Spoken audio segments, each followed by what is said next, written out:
bumabati at umaasang nawa ang paksa ay mapagiling upang patimpala na balagtasan ay magwawagi.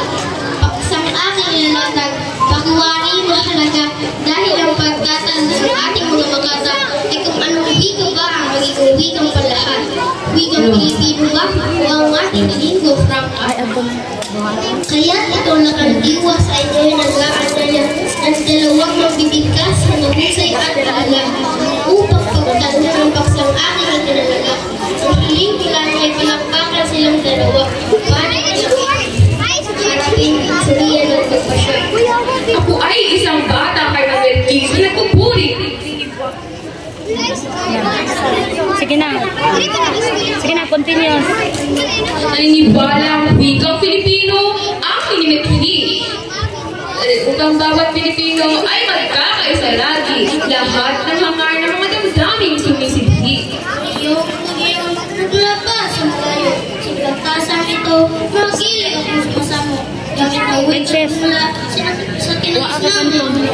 Aking ipaglalaban ang ating isa sa puso. Ang ating natulayan ang mga makatang maglalaban. Ang isa'y nagmula pa sila sa bayan ay mga kinabibilangan. Ang isa'y nagmula pa sa puno ng kabasayan at ang magandang dalagay sa katagalugan. Sa ating Sige na. Sa ating wikang Filipino, ako ay nagpupugay. Wikang ginagamit sa Luzon, Visayas, at Mindanao. Kaya't kilala ng lahat, ginagamit araw-araw.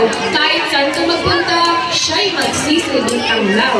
Wikang Filipino, nararapat maging wikang panlahat. Ito'y pamahal ni Pangulong Quezon para sa lahat. Samantala, linggo franca, sa pagkakaisa-isa na. Sa malalayong probinsya, lamang ito nararapat. Dahan-dahan sa pagsasalita. Ikaw maganda, ipagkakalitan mo ang taong magulita. Sarili wika hindi tinutukan sa wikang pumunsa, kundi sa wikang alis na at laging nagpapawa. Linggo franca, kalarapan, hindi kalimutan. Ito'y salamin ang kultura ng bawat kalawigan. Sa likod nito'y panitiwala ng ating tabuhay. Sa linggo franca, tuwid landas ang ating daan. Nagkamali ka sa iyong paniniwala at kung ganito, ang sariling wika natin ay ang wikang Filipino. Surian ang wika mga sa ang nagpo nito upang magkakaintindihan lahat ng Pilipino. Ang linggo franca ay hindi ko naman minamaliit. Ito'y atin na wala tayo sa pampaslit. Ngunit, ilang tao na lamang ang dito'y gumagamit. Inulat ng Pilipino, gamit kahit nakabigit. Pilipino, nararapat maging wikang panlahat. Sa pamahalaan, sa paaralan, at maging sa simbahan. Sa pagbabalita, hindi nakikita. Ang Pilipino ang gamit, hindi ka magpumama. Matuwid na landas, handog ng wikang Pilipino. Gamit ng mga guro bilang kanilang wikang paskuro. Sa pamahalaan man, sa pamahalaan. Ano pang batas ay magbubuo? Paano magiging panuhan ng wikang Pilipino kung ang mga tao gamit ng mga dialekto? Lumipot ka sa TV tungulibot isang pulo at papatunayan mo ang sinasabi ko'y totoo. Sa paaralan, mahal ang puro ng Pilipino kung salin pagay sa mga dialekto. Sa pagawa ng batas, di ba inistin sa totoo? Di salin ang konsentrasyon sa Pilipino. Simbahan, gamit ang pare kay dialekto.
bagaman maging Pilipino, gamit ang uling sa gamit sa pagyaran ang ating bansang nakaisip na.